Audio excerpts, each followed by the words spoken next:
A ver, imagina esta escena. Eres una periodista de investigación, de las que no se cree nada, muy escéptica. De las que se ríen de las conspiraciones. Exacto. Y te convencen de ir al desierto peruano de noche a una supuesta cita con extraterrestres. Una idea que suena, bueno, a chiste. Totalmente. Llegas, hace un frío que pela y para colmo el cielo está tapado por una capa de nubes, pero una capa densa que no se ve ni una estrella. El escenario perfecto para no ver absolutamente nada. Estabas a punto de mandar todo al diablo y entonces a las 9:15 en punto de la noche, la hora exacta que te habían prometido, una luz imposible se enciende en medio de ese manto de nubes. Ese momento, que es el que rompe todos los esquemas de un escéptico, es el clímax y a la vez el punto de partida del material que vamos a explorar hoy. Que son los extractos de Spovnis SOS a la humanidad, un libro del periodista J.J. Benítez, que causó un revuelo tremendo en los años 70. Un libro que marcó una época. Y nuestra misión hoy es precisamente esa, desentrañar esta historia, que es mucho más que un simple avistamiento. Muchísimo más. Nos vamos a meter de lleno en el relato de un grupo peruano que no solo afirmaba tener comunicación directa y programada con seres de otros mundos, sino que aseguraba ser el receptor de un mensaje alarmante para el futuro de la humanidad. Vamos a analizar quiénes eran, cómo se comunicaban y qué era exactamente esta misión cósmica que según ellos estaba en marcha. Y creo que lo primero que hay que dejar claro es que no hablamos de un grupo de aficionados. Para nada. La historia se centra en el Instituto Peruano de Relaciones Interplanetarias, el IPRI, y esto es clave. 55. Y estaba reconocido oficialmente por el Ministerio de Educación de Perú. Ojo con ese dato. Sus miembros no eran personas crédulas sin más, eran profesionales, ingenieros, médicos, catedráticos de universidad. De hecho, su presidente, Carlos Paz García, era un alto funcionario de ese mismo ministerio. Estamos hablando de la élite intelectual de Lima de la época. Lo cual hace que su método de contacto sea, todavía más sorprendente. Totalmente. Porque no usaban radiotelescopios ni nada por el estilo, sino algo que llamaban psicografía. A ver, explícanos eso. ¿Qué era la psicografía? Pues el proceso, tal como lo describen, era casi un ritual de meditación. Varios miembros se sentaban en silencio con papel y lápiz. Ok. Y el objetivo era relajar por completo la mente y el brazo, concentrándose en un pensamiento altruista, de amor universal, para, digamos, sincronizar con la onda de los seres espaciales. O sea, un grupo de científicos e ingenieros recurriendo a lo que suena esencialmente a una forma de escritura automática. Exacto. Es una contradicción fascinante. Es que lo es. Ellos lo justificaban diciendo que no eran ellos quienes forzaban el contacto. Decían que simplemente se ponían en la frecuencia correcta. Claro. Aseguraban que el verdadero esfuerzo, el tecnológico y el mental, lo hacían los seres del espacio para atender ese puente. Entiendo. Y así, en una de esas sesiones, un joven universitario llamado Sixto Paz Wells sintió que su mano cobraba vida propia. ¡Wow! Tras unos garabatos, escribió con letras muy torpes una frase que lo cambió todo. Sí, Oxalc. Soy de Ganímedes. Así lo llaman ustedes. Pregunten. Me imagino la escena. Por mucho que creyeran en la posibilidad, tener un mensaje así, tangible, en un papel, debió ser un shock. Un shock total. Supongo que la primera reacción fue dudar, ¿no? Pensar que era su propia mente jugándoles una mala pasada. Por supuesto. El temor a la autosugestión colectiva era enorme. Una cosa es la teoría, y otra tener a un supuesto extraterrestre llamado Oxalc escribiendo a través de tu mano. Claro. Necesitaban una prueba irrefutable, algo que no dejara lugar a la interpretación. Así que hicieron lo más lógico. Pedir una prueba física. Le pidieron a Oxalc una prueba física. Le dijeron, si son reales, muéstrense. Y aquí es donde la historia pasa de ser interesante a ser, increíble. Aquí se pone buena. La respuesta que recibieron fue una cita formal. ¿Una cita? Sí, el siguiente mensaje geográfico les dio coordenadas. Fecha y hora. 7 de febrero de 1974, 9 de la noche en punto. En los arenales de Chilca, un desierto al sur de Lima. ¡Qué precisión! Imagina el nerviosismo. 12 miembros del grupo fueron a ese lugar desolado, esperando en la oscuridad. Y a las 9 en punto, Ni un minuto antes ni uno después. Un disco intensamente luminoso apareció sobre sus cabezas. No puede ser. Para ellos fue la confirmación definitiva. Es que eso es lo que desafía toda lógica. No es un avistamiento casual. Es como llamar por teléfono y que te digan estaremos allí a tal hora y que ocurra. Es casi como pedir un ovni a domicilio. Exacto, es eso. Exactamente esa fue la sensación. Pero claro, al volver y contarlo, la mayoría de los 200 miembros del IPRI no les creyeron. La incredulidad venía de dentro. ¿Sí? Pensaron que era una alucinación o una exageración. Así que los contactados, frustrados, pidieron una segunda prueba. Pero esta vez para todos, para los más escépticos. ¿Y funcionó? ¿Les dieron otra cita? No solo eso, subieron la apuesta. La nueva cita fue apenas 2 días después, el 9 de febrero, en el mismo sitio. ¡Wow! ¡Qué rápido! Esta vez acudieron 40 personas, incluyendo el presidente, Carlos Paz García, que seguía teniendo sus dudas. El funcionario del ministerio. El mismo. Y lo que presenciaron esa noche fue, según sus testimonios, una auténtica exhibición. No apareció una luz, sino 6 naves, que durante casi 3 horas realizaron maniobras coordinadas sobre ellos. 6 naves. 6. Se quedaban estáticas, ascendían en formación, descendían hasta unos 100 metros del suelo. Fue una demostración de poder y control absolutos. Me imagino que después de eso... A partir de esa noche, las dudas dentro del IPRI se evaporaron. El grupo de contacto creció exponencialmente. Después de semejante demostración, la pregunta obvia es, ¿para qué? ¿Por qué tanto esfuerzo en convencer a este grupo específico de personas en Perú? ¿No podía ser solo para decir hola? Para nada. Una vez establecida la confianza, los guías revelaron el verdadero propósito de su presencia. Y era mucho más grande y alarmante de lo que nadie imaginaba. Les hablaron de la misión Rama. Misión Rama. Y el núcleo de esa misión era un mensaje casi apocalíptico, ¿verdad? Totalmente. Les comunicaron que la civilización terrestre se acercaba a una catástrofe global, a una autodestrucción inevitable provocada por el propio ser humano. El diagnóstico era muy claro. Nuestro desarrollo tecnológico había avanzado a una velocidad vertiginosa, pero nuestro desarrollo espiritual y moral se había quedado estancado, digamos, en la prehistoria. Una idea que resuena mucho incluso hoy. Y ese desequilibrio, según ellos, es una ley cósmica que siempre conduce al colapso. Esta idea de que la tecnología supera a la sabiduría es un tema recurrente en la ciencia ficción. Pero escucharlo como un supuesto mensaje directo de una civilización avanzada le da un peso completamente diferente. Y lo más sorprendente era el plan. La misión Rama no buscaba evitar la catástrofe. No. No, porque la consideraban una consecuencia inevitable de nuestro libre albedrío. La misión era un plan de rescate. Rescate. Sí. Les explicaron que, desde hacía años, miles de personas en todo el mundo estaban siendo contactadas y evacuadas voluntariamente. El objetivo era preservar una semilla de la humanidad. Un momento. Esto plantea una contradicción. Si son tan avanzados y se preocupan por nosotros, ¿por qué no intervienen directamente? Buena pregunta. ¿Por qué no desarman nuestras armas nucleares? ¿O nos dan la cura para el cáncer? ¿Por qué este plan de rescate tan selectivo y dramático? Esa fue una de las primeras preguntas que hizo el grupo, y la respuesta introduce una capa de política cósmica, por así decirlo. A ver. Les dijeron que no podían actuar por su cuenta.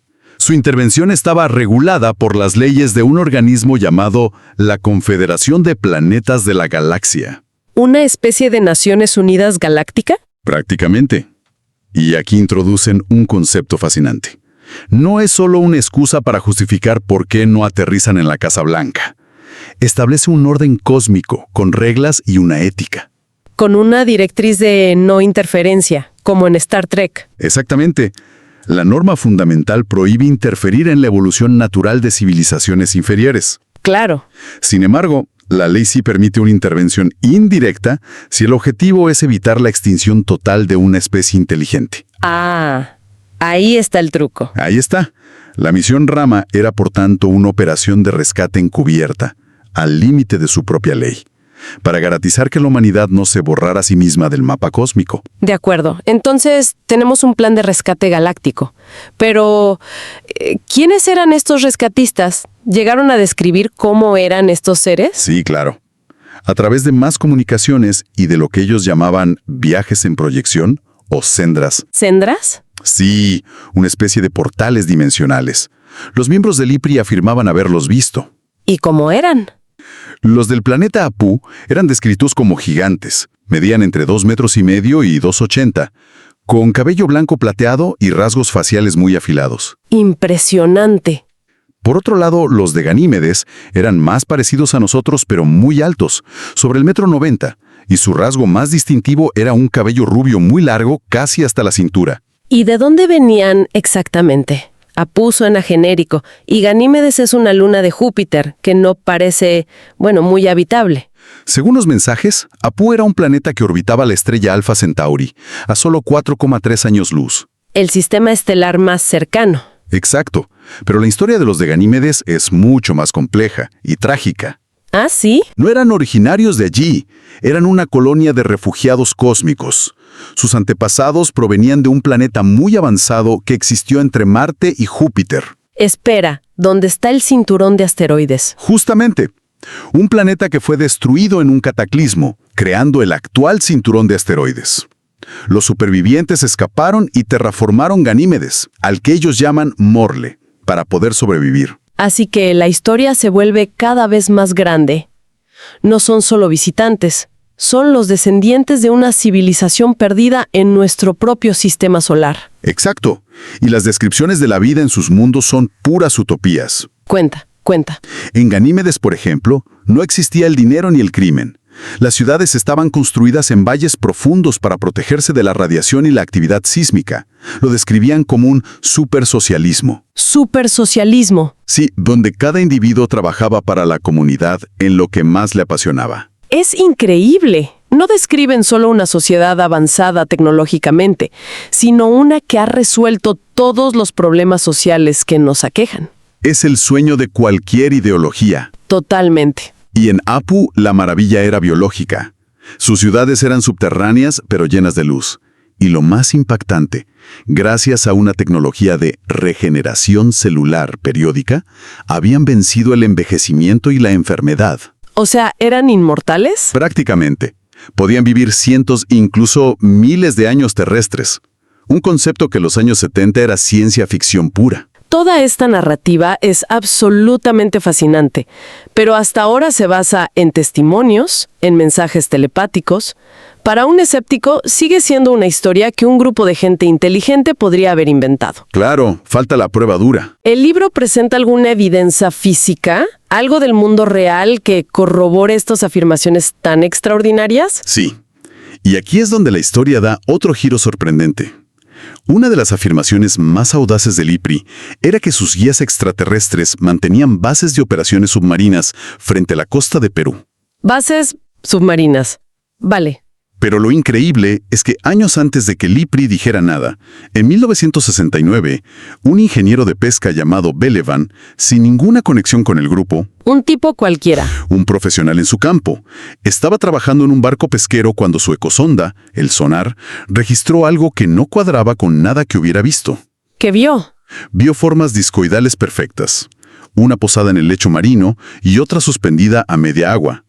Él no sabía qué era, así que simplemente archivó los gráficos del sonar, los ecogramas. Y los guardó. Los guardó.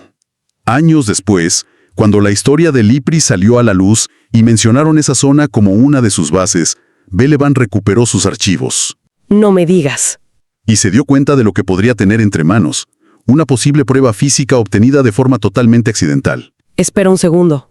O sea, años antes de que el IPRI hablara de bases submarinas, un ingeniero, por pura casualidad, saca una foto con su sonar de lo que parece ser un ovni aparcado en el fondo del mar, justo en la zona que luego señalarían. Exactamente. Eso es, una coincidencia demasiado grande. Es como mínimo una coincidencia asombrosa. Tener una posible evidencia de una base submarina ya es algo que rompe cualquier esquema. Pero la historia que cuenta el libro no se detiene en las profundidades de nuestro planeta. No, da un salto aún más audaz. Nos lleva a nuestro propio satélite y a uno de los momentos más icónicos de la historia humana. Se refiere al alunizaje del Apolo 11. Exacto.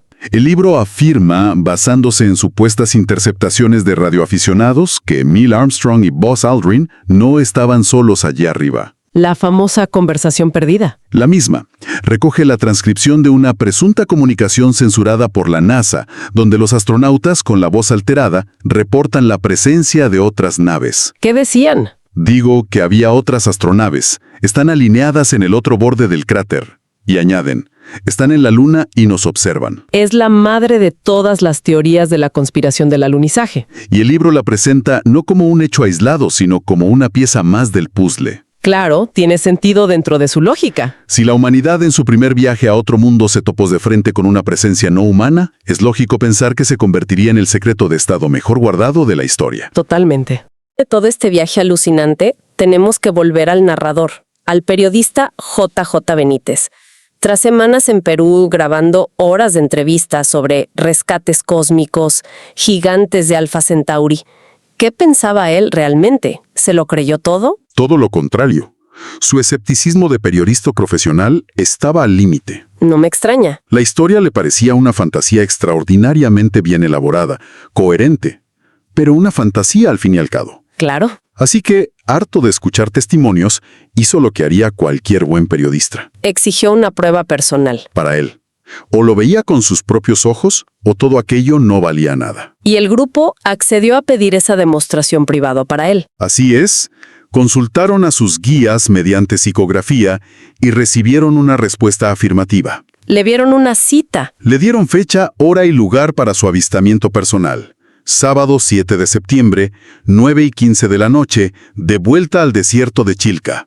¡Qué momento! El libro incluso muestra la foto de la nota manuscrita donde, entre los nombres de los asistentes autorizados, aparece Juan José. Me imagino a Benítez haciendo esa cita. Seguramente de mal humor, convencido de que iba a perder el tiempo a que le tomaran el pelo. Totalmente. Él mismo narra que fue enfadado, sintiéndose ridículo, y la noche parecía darle la razón. ¿Por qué? Hacía un frío terrible y, lo peor de todo, el cielo estaba completamente sellado por una capa opaca. Era literalmente imposible ver nada. La situación no podía ser más anticlimática. ¡Todo en contra! Esperaron en la oscuridad, tiritando. Dieron las 9, las 9:10, y justo a las 9:15, una de las personas del grupo gritó: «¡Mirad arriba!». Y ahí ocurrió. Ahí ocurrió lo imposible. Benítez describe cómo, de la nada, un disco de luz blanca intensísima apareció entre las nubes, como si estuviera por debajo de ellas. Entre las nubes. Lanzó un breve rayo de luz hacia abajo y se apagó. Segundos después reapareció, pero esta vez acompañado de un segundo objeto más pequeño que danzaba a su alrededor, dibujando ochos y eses a una velocidad increíble. ¡Qué locura! Y todo en el más absoluto y sobrecogedor silencio. Y después de eso, ¿cuál fue la conclusión del periodista? La de un profesional. Tras los 5 minutos que duró el fenómeno, analizó metódicamente todas las explicaciones racionales. ¿Un avión? Imposible. El objeto principal estaba estático. ¿Un helicóptero? No había ni el más mínimo ruido. Un globo sonda.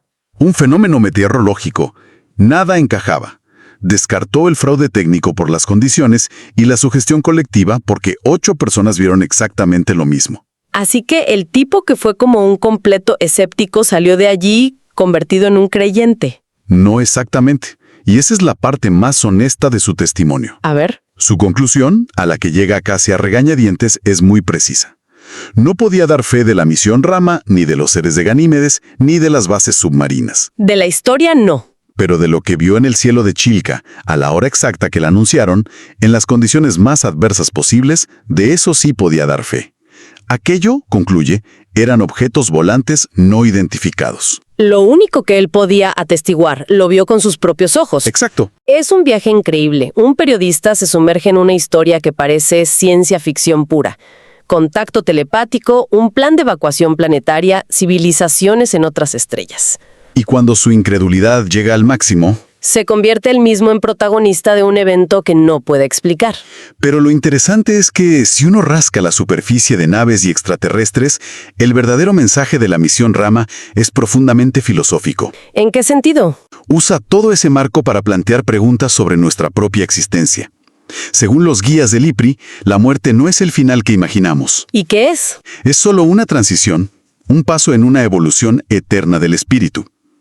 Creen en una especie de reencarnación a escala cósmica, donde el alma viaja por distintos mundos o planos de existencia para aprender lecciones. Entiendo. Y en esa escala, nuestro mundo, con su violencia y sufrimiento, es considerado por ellos un infierno, o más bien una escuela muy primitiva. Lo que le da un significado completamente nuevo al rescate. No se trataba solo de salvar cuerpos de un cataclismo. Exacto. El objetivo último era de naturaleza espiritual. Era sacar a una semilla de la humanidad de ese círculo vicioso de autodestrucción en el que, según ellos, llevamos atrapados milenios, para educarla en un plano de conciencia superior y acelerar su evolución. Y eso nos deja con una idea final para reflexionar. Si dejamos de lado por un momento si las naves eran reales o no, y nos centramos en el núcleo del mensaje, si una pequeña parte de esta historia fuera cierta, la idea de que esta vida no es un evento único y final, sino solo una de muchas experiencias en un larguísimo viaje evolutivo, cambiaría en algo la forma en que vemos nuestro propósito aquí, en esta escuela primitiva llamada Tierra.